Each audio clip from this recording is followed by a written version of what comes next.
Zayne, Marston. The name resonates with anyone who frequented SeaWorld in the early 2000s. He wasn't just a trainer, he was the trainer. Charismatic, dedicated, and seemingly fearless, Zayne possessed an almost uncanny ability to connect with orcas. His passion was infectious, captivating audiences and inspiring countless aspiring marine biologists. From humble beginnings, volunteering at a local aquarium, Zayne's star rose quickly through the ranks at SeaWorld. His natural affinity for these magnificent creatures, combined with his unwavering work ethic, made him a natural fit. He pored over research papers, shadowed senior trainers, and dedicated countless hours to understanding the nuances of orca behavior. And then there was Nani. More than just an orca, Nani was a legend within SeaWorld. A creature of immense power and breathtaking grace, she arrived at the park as a young calf, quickly becoming a star attraction. Her sleek black and white markings, intelligent eyes, and playful demeanor captivated audiences. But beneath the surface of this dazzling performer resided a complex and powerful being. Zayne and Nani's partnership began tentatively. Initially, they were just another trainer-orca pairing, but as they spent more time together, something special blossomed. Zayne approached Nani with respect and patience, recognizing her intelligence and individuality. He learned her preferences, her moods, her individual quirks. He spoke to her in a soothing tone, his voice a constant source of reassurance. He used positive reinforcement, rewarding her successes with fish and affection. Their bond deepened, transforming into a partnership built on mutual trust and understanding. They developed a unique language of cues and signals, allowing them to perform complex routines with seemingly effortless precision. Zayne understood Nani in a way that few others did, anticipating her movements, understanding her subtle shifts in mood. He saw her not just as a performing animal, but as an intelligent, sentient being. Their shows were legendary. The synchronized leaps, the playful splashes, the intricate underwater ballets. They were a testament to their deep connection. Audiences were mesmerized by their grace and power, captivated by the visible bond between trainer and orca. Zayne became a celebrity, the face of SeaWorld, the embodiment of the harmonious relationship between humans and marine life. But behind the dazzling smiles and the thunderous applause, a shadow lurked. The reality of captivity, the confined spaces, the repetitive routines. They began to take their toll on Nani. Subtle changes emerged, whispers amongst the other trainers that something wasn't right. There were the missed cues during performances, moments of hesitation where Nani seemed distracted, unfocused. She became less responsive to Zayne's commands, her movements occasionally jerky and uncoordinated. Sometimes, while submerged, she would emit unusual vocalizations, sounds that didn't quite fit within her normal repertoire. A low, mournful wail that seemed to echo the deep loneliness she felt. Zayne, ever the optimist, dismissed these incidents as minor fluctuations, attributing them to changes in the park's schedule or minor adjustments to the routines. He reassured his colleagues, attributing Nani's behavior to her intelligence, to her need for constant stimulation. "She's just bored," he'd say, a confident smile masking any underlying concern. However, these subtle signs were becoming increasingly difficult to ignore. The other trainers, seasoned professionals who had worked with orcas for years, couldn't shake a feeling of unease. They noticed Nani spending more time alone, isolating herself in the corner of her enclosure. She was less interactive with her padmates, exhibiting a detachment that was uncharacteristic. Her appetite waned, and her usually playful nature turned sullen and withdrawn. The pressure within the park was also mounting. Attendance figures were dropping, and management was pushing for bigger, more spectacular shows. The trainers were under increasing pressure to deliver, to push the orcas beyond their limits. This created a tense atmosphere, with conflicting priorities between animal welfare and entertainment value. Whispers of discontent circulated amongst the staff. Some voiced their concerns about Nani's well-being, questioning the ethical implications of pushing her too hard. Others feared for their own safety, recognizing the inherent risks involved in working with such powerful animals. Despite the concerns, the show had to go on.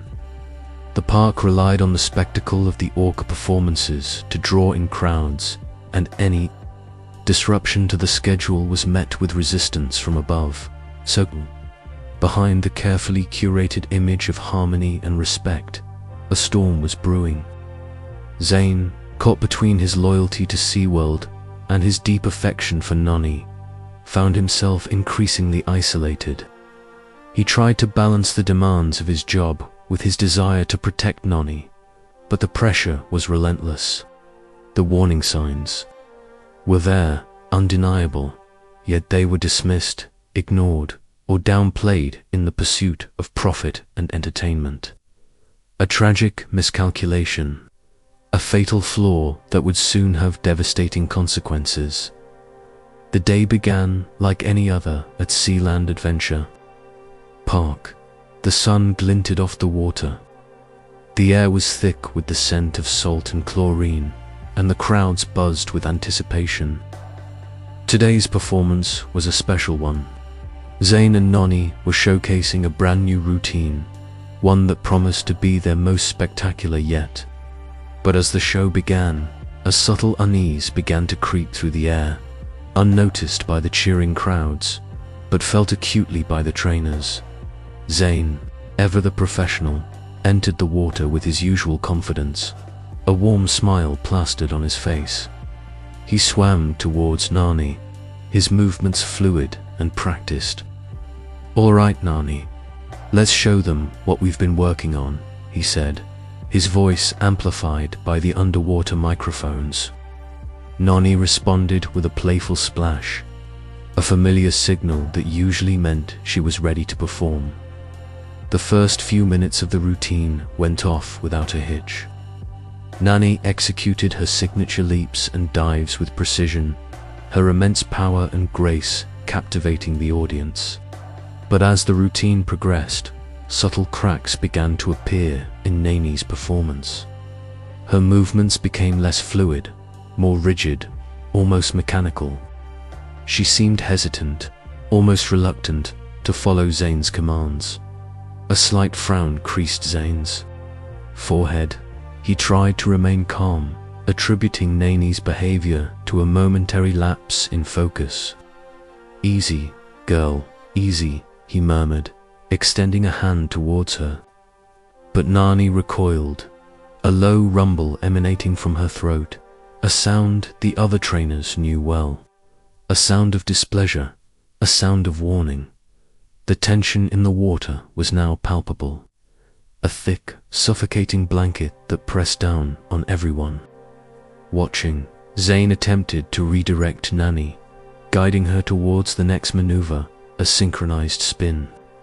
But instead of complying, Nani swam in the opposite direction, circling the pool erratically, her dorsal fin slicing through the water with increasing speed. "Nani, what's going on?" Zayne called out, his voice laced with concern. He tried to close the distance, but Nani kept moving away, her behavior growing increasingly unpredictable. The crowd, initially captivated by the spectacle, began to sense that something was amiss. Their cheers turned to nervous murmurs, their smiles replaced by concerned frowns. From the sidelines, the other trainers watched with mounting dread. They had seen Nani exhibit signs of stress before, moments of agitation and resistance. But this was different. far more intense, far more unsettling. This was not just a simple act of defiance. This was something darker, something primal. Zayne, sensing the escalating danger, tried to regain control of the situation. He switched to hand signals, hoping to communicate with Nani in a way that wouldn't further agitate her. But Nani seemed to ignore him, her eyes fixed on something unseen, her body vibrating with pent-up energy. He attempted a calming technique, something that had worked in the past. He began to hum a low, soothing melody, a tune that Nani usually responded to with a gentle nudge. But this time, there was no response. Nani continued to circle, her pace quickening, her breathing becoming more labored. The air crackled with anticipation, a sense of impending doom hanging heavy over the pool.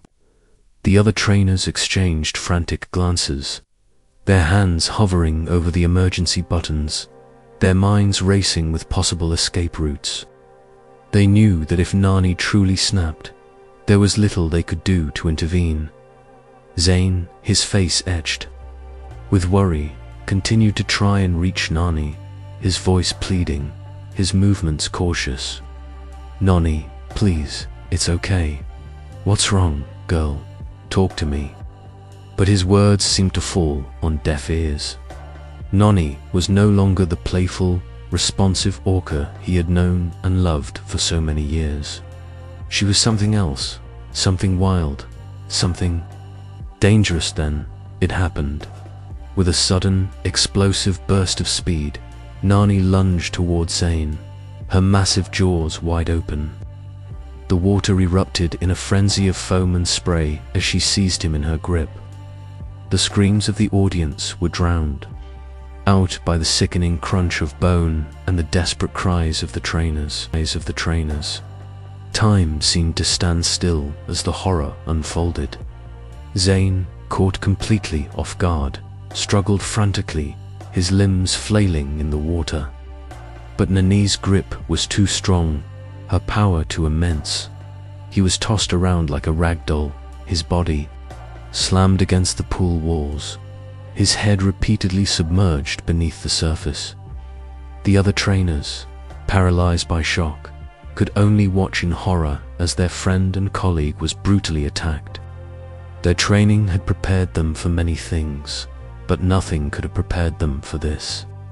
The bond they thought unbreakable, the trust they had placed in these magnificent creatures, was shattered in an instant. The scene was one of pure chaos and terror. The water turned crimson, stained with Zayne's blood. Nani continued her relentless assault, thrashing him violently, refusing to release her grip. The screams of the audience intensified, a chorus of fear and disbelief.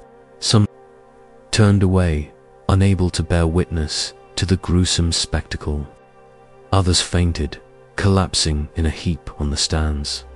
Finally, after what seemed like an eternity, Nani released Zayne. His lifeless body floated to the surface, his eyes vacant, his limbs limp. The silence that followed was deafening, broken only by the sobs of the trainers and the gasps of the horrified onlookers. The performance was over, but the nightmare had just begun. The news hit like a tidal wave. Zayne Marston, dead, killed by Nani, the Orca he'd dedicated years of his life to. Sealand, once a beacon of marine entertainment, was immediately shuttered.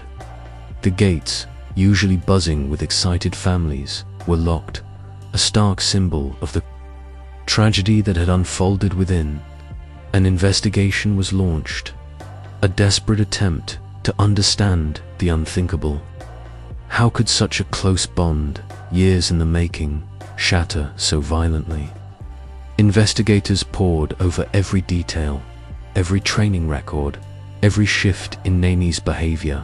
They interviewed trainers, scrutinized the park's practices, and consulted with marine biologists and animal behaviorists, the goal to pinpoint the catalyst.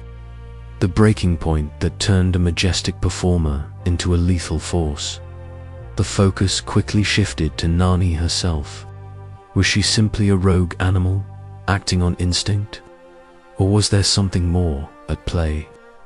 Experts began to dissect the potential causes of her aggression, meticulously examining the stresses of captivity. The cramped confines of the tank, the repetitive routines, the artificial environment, all came under intense scrutiny. The question wasn't just what happened, but why. Orcas, these apex predators, are incredibly intelligent, social creatures.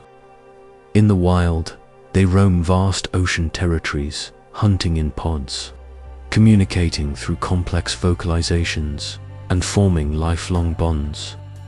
But in captivity, they're stripped of these natural behaviors, confined to concrete pools, forced to perform tricks for human entertainment. Their lives become a pale imitation of their wild counterparts. The investigation revealed subtle, yet significant, changes in Neni's behavior in the weeks and months leading up to the attack. Increased agitation, decreased responsiveness to commands, even signs of self-harm.